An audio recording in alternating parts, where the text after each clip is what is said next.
Oh god, I've been talking so much now. That's with the first video and the year-end review and the last video of the... Oh god, I've been talking way too long. Well, wait, there's still more talking to do. We have this year's top 5 games of 2018. I'm so excited. This was surprisingly a really good end of the year because, well, as we aforementionedly mentioned in the New Year's newsletter / new computer newsletter, whatever, Hal got a graphics card update that really was nice.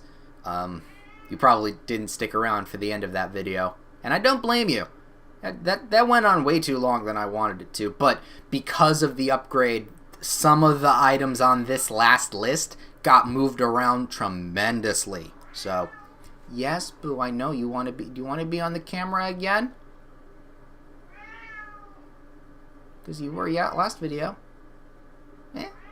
Anyway, let's move on to our top 5 games of 2018 that I played. So, in my opinion, these are the best games, even if they didn't come out this year.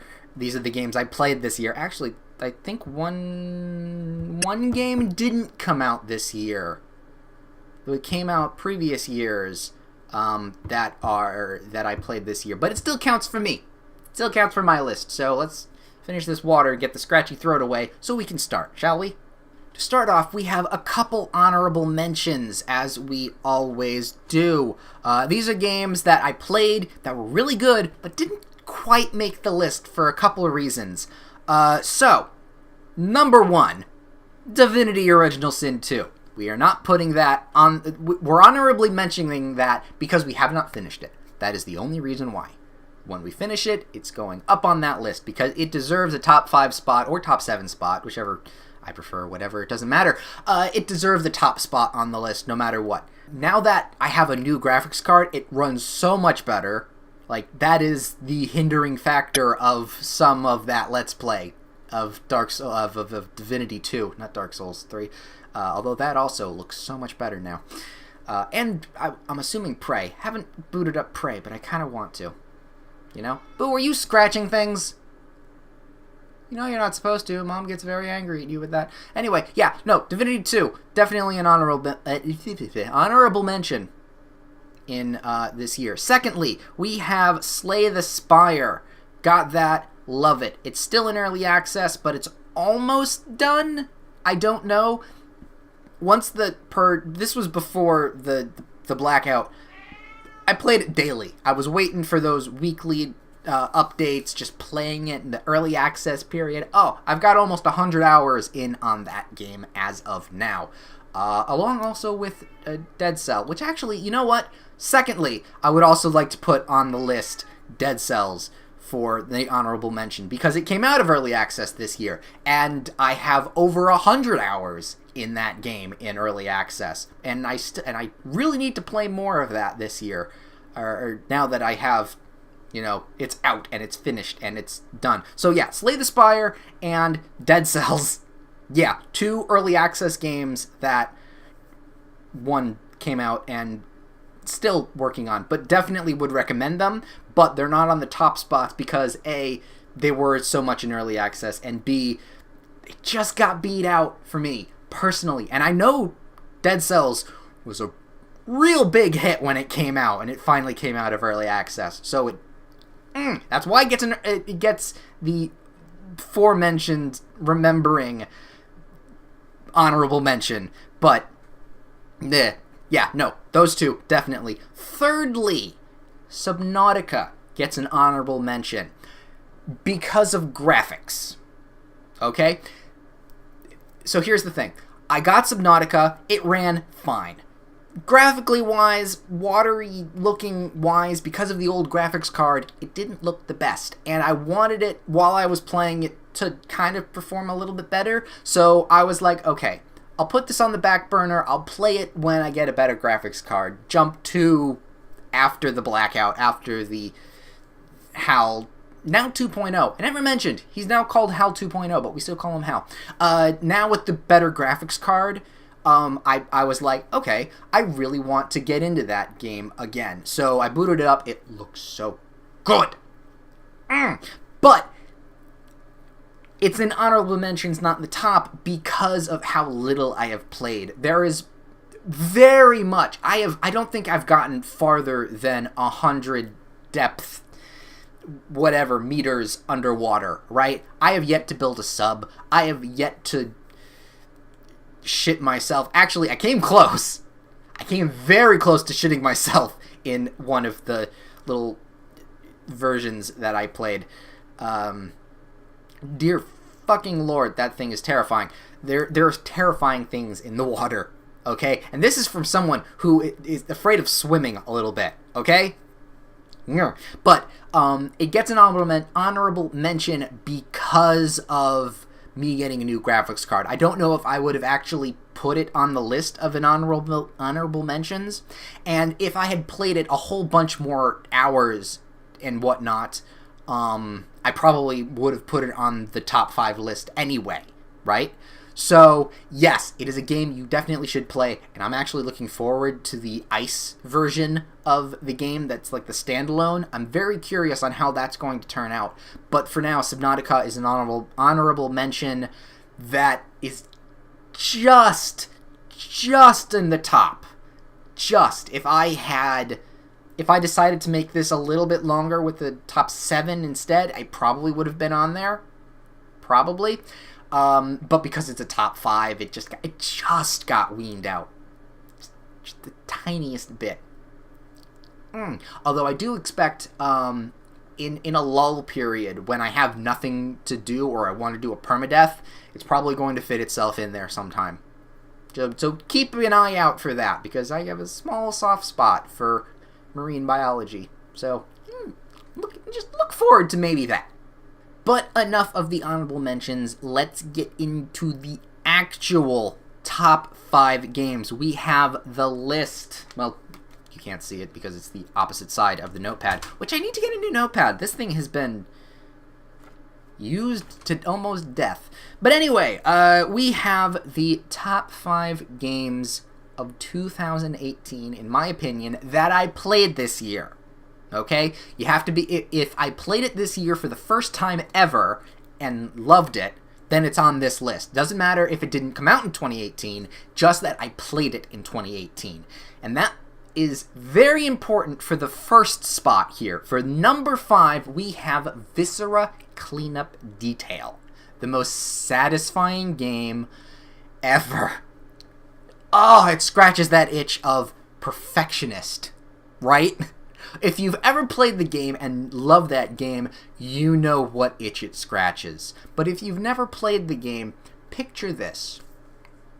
You are kind of OCD-ish, or you like cleaning the house, right? In Viscera Cleanup Detail, you are just a fancy space janitor that cleans up a place that has seen some horrific shit. Okay? But you don't care about that. All you care about is taking the big pieces of meat or metal, throwing them in the fire that somehow breaks the atoms down and makes no ash. We don't question it. You're a space janitor. It's fine. You get to clean up big old blood splotches or oil, or in the new update that came out just this year, actually last month, or this month. Actually, it was this month. I think it was December. Crystals. That is a really cool mechanic. That is a really cool crystal mechanic. You sweep it up and it turns into little I think that level is amazing. Favorite level, probably, of all the levels. Just saying. The newest one.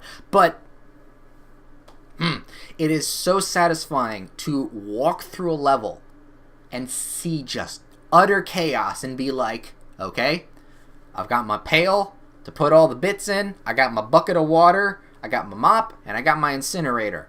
Where do we start? Where do I start? Let's okay. First make a path to the bucket area and the bin area and the flame area. Just kind of clean that up so we have a little path to go on. Okay, that's cleaned up. 30 minutes later. All that goes in the trash. Boom. Okay, let's start with the exceeding rooms. We start with this room. Oh, dear Lord, what made that mess? It doesn't matter, just poke it so it falls off the ceiling. Oh, yeah, it made it, okay, throw it away. And then just takes time. This is a terrific, absolutely unequivocally announced podcast game.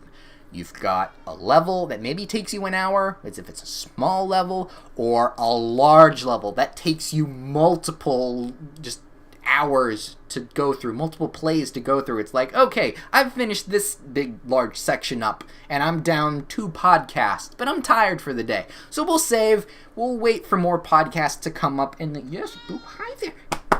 Come on up, talk about Viscera Cleanup Detail, because I usually have to clean up against you.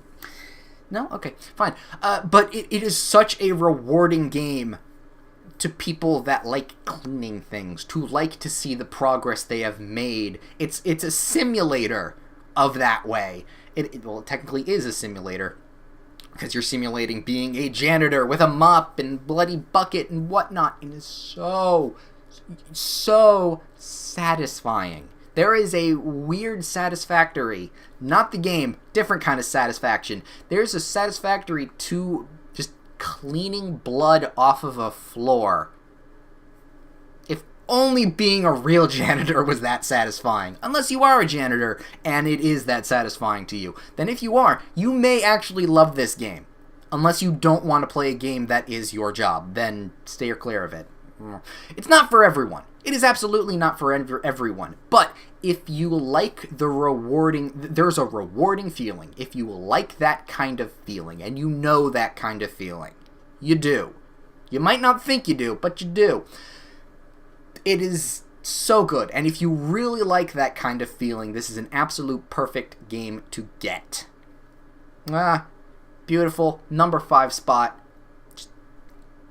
And with the new DLC just added this month, why don't you get it? It's probably really cheap on the Steam sale at the moment. Like, really super cheap. With the DLCs included and the whatever haunted thing. I really want to finish the haunted level. Like, that one, I really want to do. Speaking of which, I may want to do a small comedy Let's Play of it. Like, this, I want to do, like, I've been thinking of a series. I've been thinking of a lot of series that I can't pull off just yet, but it's a really interesting one where I, like, in-game, in-character job search. Like, think about it. There's a lot of weird simulators / games that your job is to do something. Like a minute, small task, and if you do it well, yay, you get hired and whatnot. I don't know. It's a weird idea for the series, but it could work. And this is one of the games that it could work with, but either way, Viscera Cleanup Detail, absolutely worth a checkout. Number 4 spot, I think came out early this year, maybe last year late. I'm not really sure, I didn't check the date, doesn't really matter. It is the follow-up game to the creator of FTL. To the creator of FTL? No, it's not his. It's the follow-up of FTL from the creator of FTL. Into the Breach, my dear friends. Into the Breach is wonderful. Okay? Talk about a turn-based tactics game that tells you what's about to happen. And you panic.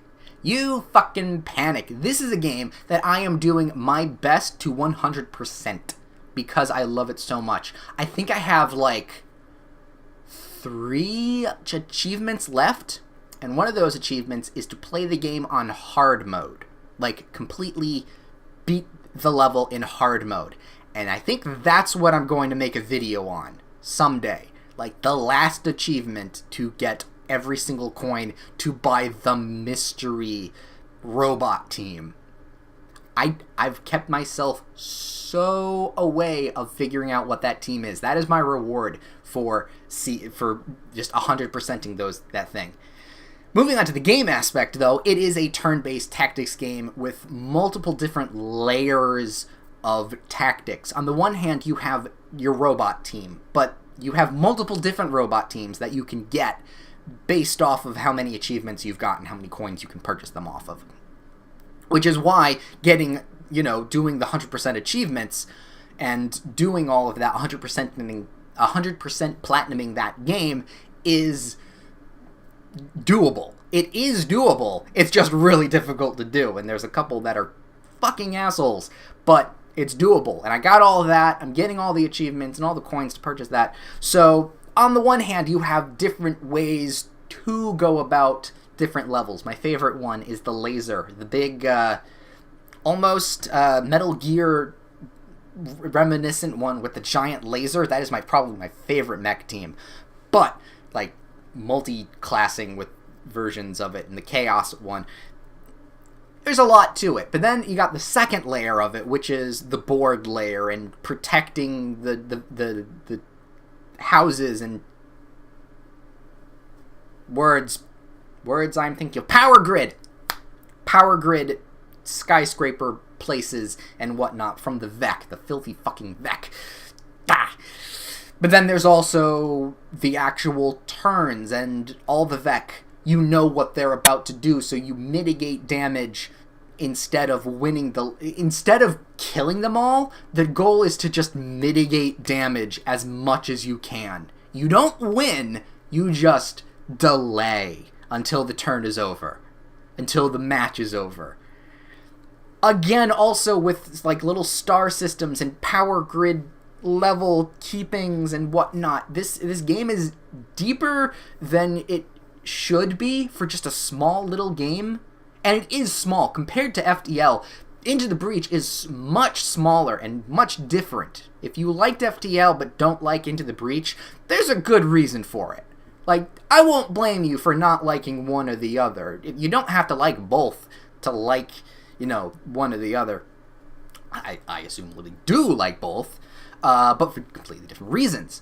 But Into the Breach just is a small tactics game. And I think this year was my year of tactical turn-based games, because again, in the last video where I talked about like the games I didn't play, there were two games that were tactics turn-based games. This year I got that on the list, and then another one coming up on the 2 spot, which is also a turn-based tactics game, but also technically Divinity Original Sin 2 was a turn-based tactics game. It's just, I think this is my year of turn-based tactics, and I'll stop saying that. But yeah, no, Into the Breach, I am doing my very best to 100%, and whenever I get to that last achievement, beat the game on hard, I'm probably going to make a video on that as a Can I Play, shoving that whenever I can in, and whatnot, the Dead series that sometimes exists. But anyway, yeah, that is absolutely number 4. Go check it out. Okay, weird intermittent cut here. So you know how I said the list was really, really, really long this year? Well, a lot of those games were spaced out. And you know how I also said that Prey would be on the top 5 list? Yet I forgot to actually put it on the list. This is where it would be. Actual number 3 spot. Okay, so here's what's going to happen. I'm going to talk about Prey being like the number 3 spot here because it's amazing. Just so you know, later on in the video, and I'm going to cut this the next entire section out, that actually extends the video length to almost an hour. Don't know how this is going to go later on. But anyway, when I mentioned saying number 3 is Graveyard Keeper, just note that X that out and put that as Prey. Just note that. I'm doing end slate editing here, not realizing that I completely forgot to put Prey on the list. Because, oh my god, Prey is amazing. So yeah, just found out that I forgot to put it on the list. Brain, thank you. Yeah, so, no. Number 3 is actually Prey. Okay? I have said so many good things about Prey during the Let's Play, after it was done, all of that stuff. It has the Bioshock-y feel. It's almost actually is better than Bioshock. It does it super well, more so than Bioshock or even Bioshock Infinite, because Bioshock wasn't really Bioshock-y to begin with. It's past problems. But no, the feel and atmosphere of actually being a kind of scary game, whereas BioShock was supposed to be, but I didn't find it actually scary. The gunplay, the types of guns, maybe could have been a little bit weirder. And, me sticking with a shotgun for the entire time didn't exactly help on that. But, what can you do? I like a good shotgun, and it was a good shotgun. But the entire story, the choosing your own stuff, the ending that I fucking called, and I'm happy about that. I double called, to be fair, because it had 2 endings. No spoilers. Go watch the series. Prey was great. If I could have shown you it in a better light than the 480 by 60 whatever screen resolution and the black bars and the graphics were a little fuzzy and whatnot. If I could if I could have done that better, I would have, because it deserves so much better than I actually showed. But Prey in itself was just an amazing game. I'm actually wanting, now that I have the new graphics card, to play it again completely differently, which is something that the original BioShock didn't really have. It tried, but in hindsight, it didn't have the immense replayability. You can only help or kill little sisters and whatnot. In this, it's like real good mortality choices and actually making differences in the story and endings. So even with your choice of abilities, how I chose just, on the whim, I didn't know that not choosing certain things or altogether not doing it all. I'm not spoiling it for you if you haven't watched, but the way I played it, I didn't know that was an actual thing, right? I didn't. So, yeah, it's going to be played again on my own time. Maybe even if I decide to do some Twitch streaming. I have no idea. It's just a thing that I may or may not do. Probably not, but I have a Twitch channel anyway, so you might as well put something on it, right? But yeah, no. Prey was absolutely the number 3 spot. The actual number 3 spot. Just know that for the end of the video. Know that. Now we're getting into some touchy-feely stuff with the 1 and 2 spot, because they are easily switchable. Well, not easily switchable. I did figure out which one was better than the other in the 1 and 2 spot, but it was actually close, but not close enough to call this one. Reason being was the graphics card. The new graphics card, is the reason of 1 and 2.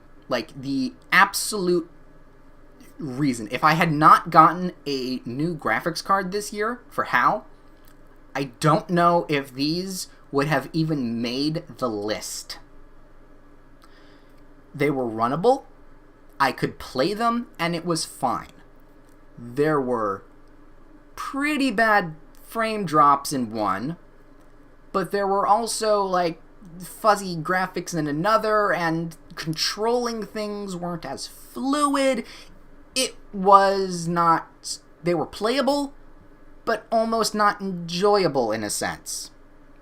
But then, once the graphics card came in, and I played them, I just couldn't stop. Especially the number 1 spot. Oh god, I want to play that as soon as I am done editing today. So, in the number 2 spot is XCOM 2.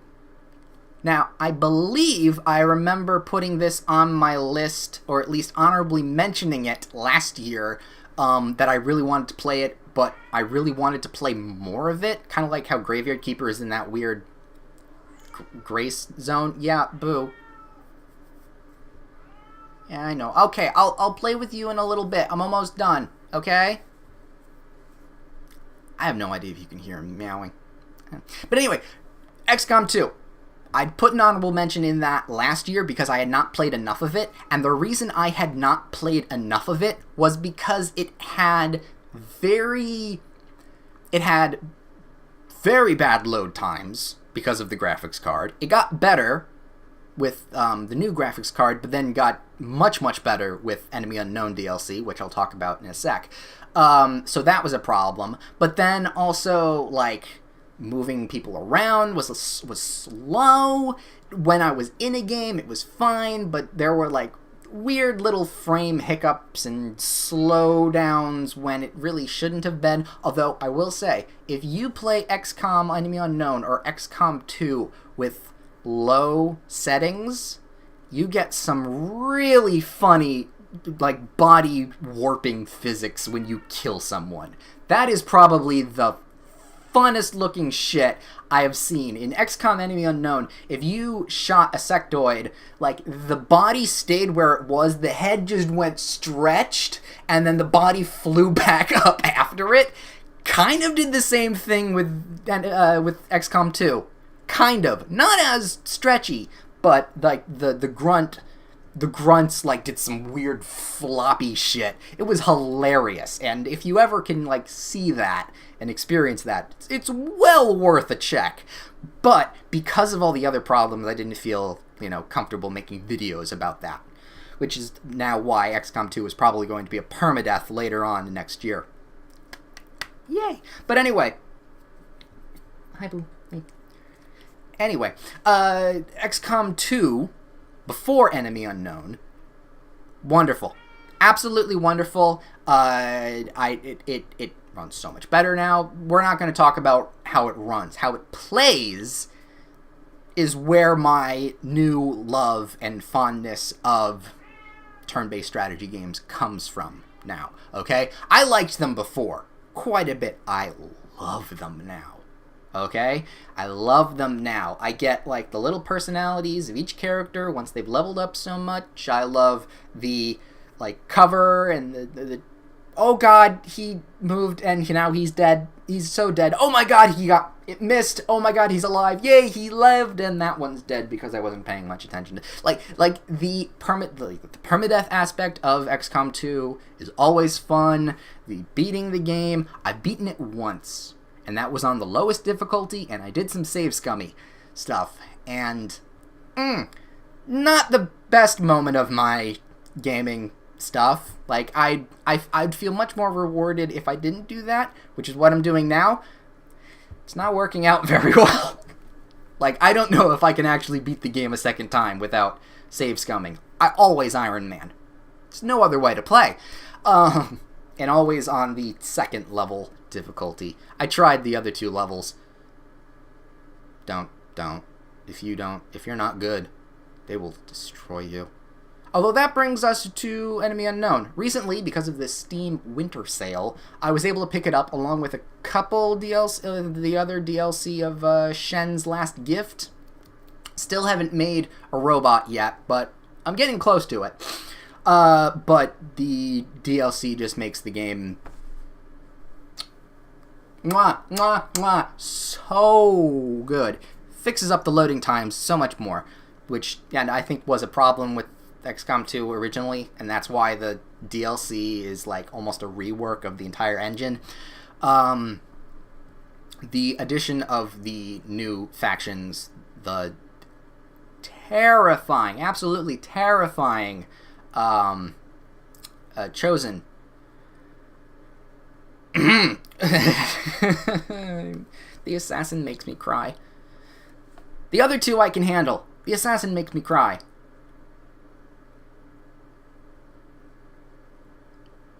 Either way, I'm doing much better. I think it feels easier for some reason. Maybe because the other faction specialists are so goddamn powerful, but you only get one of them, so it's, I don't know, it's weird. The reworked room systems, all the new techs, it just breathed new life into the game. That was maybe getting a little stale, just maybe, but now it is. If you have XCOM 2, and you haven't gotten Enemy Unknown, you need to get Enemy Unknown. No, not Enemy Unknown. What am I talking about? That's the first game. You need to get War of the Chosen. Like, it is a necessity after playing XCOM 2. If you've never played XCOM before, maybe wait. It's very technical. Like, there is some technical shit in War of the Chosen that if you do not know what you're doing, you will not enjoy it. So maybe wait. But if you love XCOM 2 and you don't have it, get it. Like, get it. I'm also thinking of getting the Legacy mission pack. Not sure about that one yet. I'm gonna wait on it for maybe another year or so once I've, like, gotten my fill of Enemy Unknown. No, did it again. Once I get War of the Chosen, through and whatnot, maybe another 200 hours. I'm almost at 200 hours at that game, which, is not saying much because missions do tend to be a little long. That's not a problem, though. They're still amazing. But anyway, yeah. XCOM 2 is number 2, along with Enemy Unknown DLC. Just pair those two up. Mwah. And finally, the number 1 spot on my list this year. Again, graphics card had a big impact on why this is at number 1. Alright?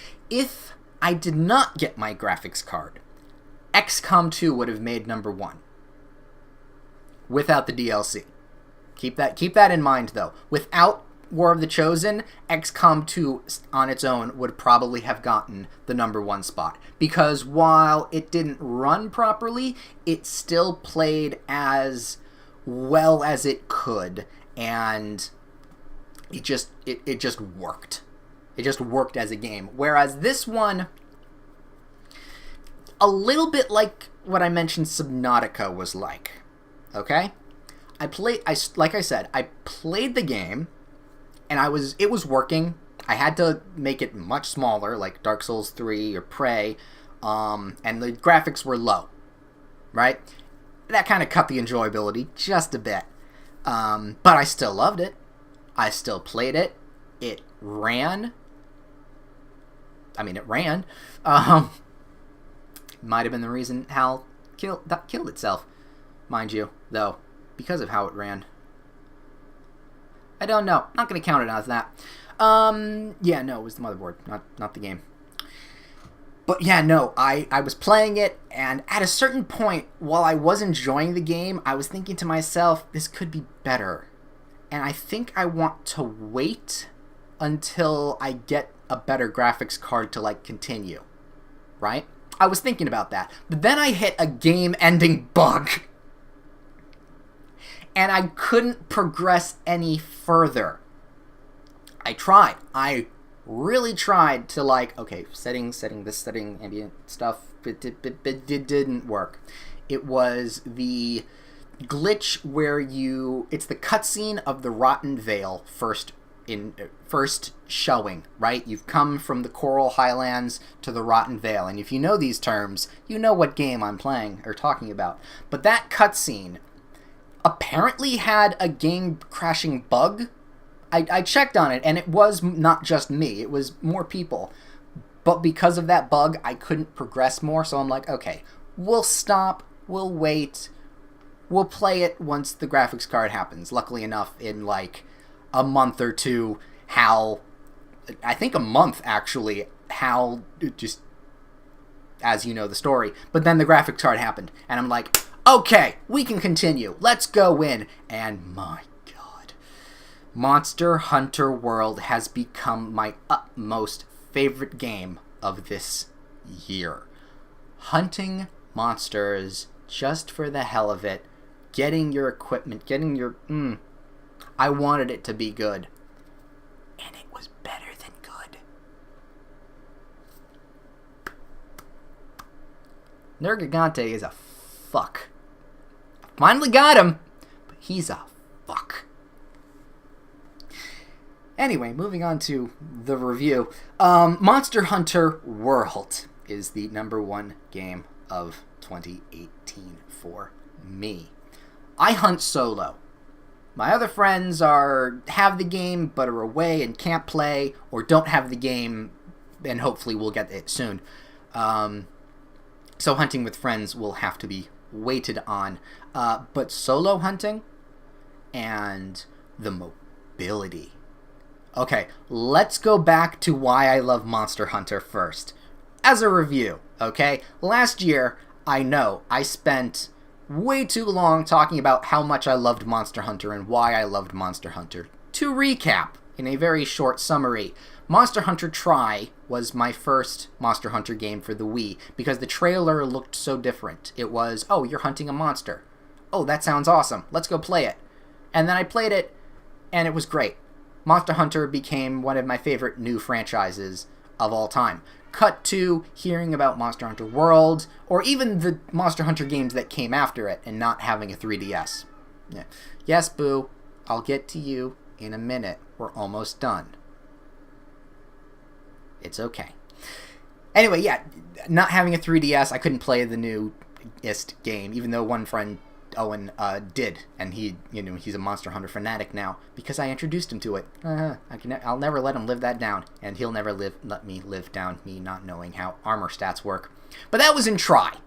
That's acceptable. Monster Hunter World fixed all of that shit. Even I know easily enough so much more stuff about Monster Hunter because how Monster Hunter World was so much simplified. But if you ever have played Monster Hunter Tri on the Wii, that's the version I had, control-wise it was fine, but playing it on not just a PC, but with new open world kind of stuff, the mobility of this game is amazing.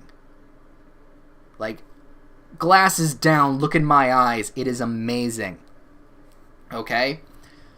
Just the jumping aspect. The reason why I love the insect the reason why I use the insect glaive as my main just signifies how much mobility I love about that game. And I couldn't use the insect glaive originally because of the other graphics card. Now that I had it, and now that I was able to do all the jumpy flippy stuff and with the insect and whatnot, it's my main. It's my main. Before it was the charge blade. Charge axe, whatever. Not the switch axe, the other one that's more sword and shieldy, but then there's the choppy stuff. Muppet Waves! It makes me so happy. The game makes me so happy in knowing that I'm skilled enough to go through it and just wreck face. And that's what you do. You wreck monsters' faces. Sure, they can wreck my face sometimes. Diablo was, I believe, the first death I had or the first failed mission I had in that game. And then Nergigante rose that up quite heavily. I still fear that thing. Nergigante is a fuck. But either way, I beat him. Now I'm on to the next section of the game. It's wonderful. If you've never played a Monster Hunter game, stay tuned. First off, if you've never played a Monster Hunter game, you should start with World, because that is the most technically less complicated game. It still has some technical problems, but it has so many good tutorial stuff, so much. It teaches you very slowly, and then once you've hit high rank, you're probably okay. But even if you hit high rank, there's still a lot of stuff you need to learn, and it tiers the difficulty quite well. I think that's the best thing I could say about Monster Hunter World, because it tiers its difficulty for new players, but also keeps it really fresh for the old ones too. Because of the open world stuff. It's never really done before. It was always sectioned off into little areas before, and that changes things a lot. That does, with the monster roaming and the monster clashes, and I'm fighting this little monster. Oh god, it's an Anjanath, run! Beautiful. Beautiful little changes, beautiful whatever. It is a beautiful little thing. And like I said, if you are very interested in playing that game, start it. But if you're very concerned about how it will play and how you'll like it, or how you learn from it, I am planning, yes, Boo, I am planning, I am planning a Let's Play series for when something ends, okay? I'm doing a Let's Play playthrough of the game, but also /tutorial/edited thing. I have it planned, and I have a little bit of a script for, like, the tutorial-y stuff. But that's not coming until next year sometime. Probably early to mid next year. I don't know. It depends on if I decide to halt Graveyard Keeper, the Graveyard Keeper Let's Play, to, like, progress and whatnot in that game beforehand. It's a thing, but it's going to happen.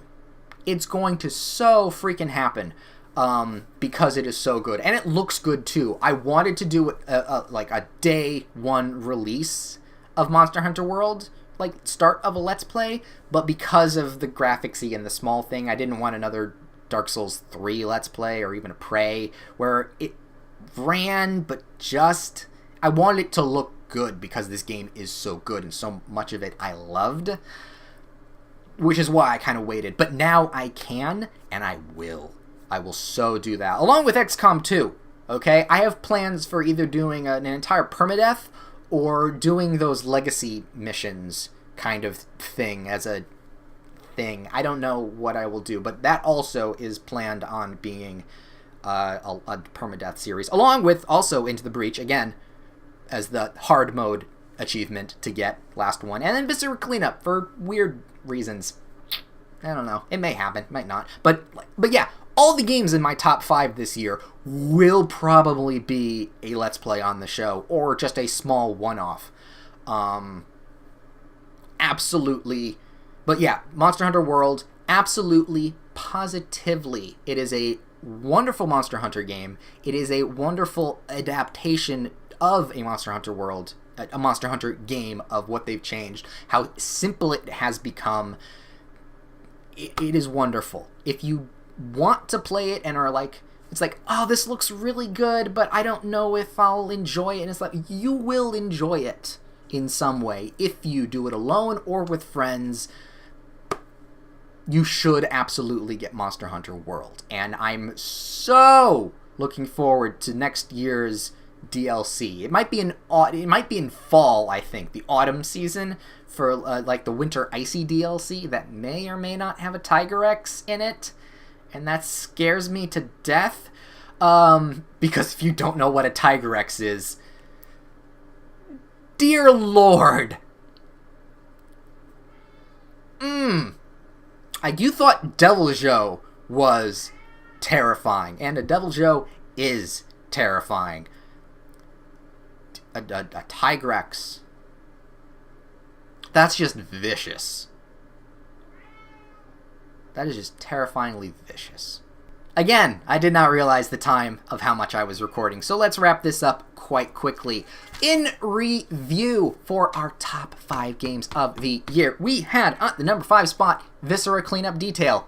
It's so satisfying, and if you have OCD and just want to scrub everything clean and put trash away in a giant fire, perfect for you. Number 4, Into the Breach. It's one of the very first games I've ever wanted to 100%. That and Into the Gungeon. That's not going as well as I thought. The Into the Gungeon 100% thing. I don't think that's ever going to happen. Into the Breach, that is so going to happen. Number 3 spot, Graveyard Keeper. No, it was Prey. We talked about this. Moving on. Number 2 is XCOM 2 with No, not Enemy Unknown. I did it again. With Chosen, War of the Chosen DLC. No words. Absolutely no words on how wonderful and brilliant and how much fun I am having with that game. And of course, number 1, like we said, Monster Hunter World. I want to show you my world. I can show you the world. And I want to... I want to make that video. I want to make that series. I have things. I have ideas. I have some comedy ideas. I have some tutorial ideas, and all that, breaking it down to make it so easy to learn and play, and it's wonderful. It's not going to be the next Let's Play I do, mind you. There's one game that I have to do before that. If you're a longtime fan of the show or remember this, there's one game. Once either Divinity is done or I decide to break on Graveyard Keeper, there's one game. And this is a spoiler. No, not spoiler, but a hint. It is going to happen. There is a game that I tried to play when it came out. It didn't work. Probably because of the computer and the old graphics card and how it was programmed and whatever the case may be. Now that I have a new graphics card, and now that I may or may not be winding down another Let's Play, we're going to be playing a game I have wanted to play for absolutely forever. If you know what that is, shh, it's a secret. But if you don't know, well, I don't know how to say it. Maybe it'll make you hungry like a wolf in your mind. That didn't come out as well as I thought it was, but maybe that's about it. Maybe hungry like a wolf. Make you... I should have thought about this line before I said it. Let's see, hungry like a wolf, make you want it even more, makes you want to know, jump at the information, whatever the case, it will be the next Let's Play. Kind of spearheaded on little thing that I forgot to mention in the end of the year video. But little thing for you people that watched these entire videos. So, yeah, look forward to that, because I know I am.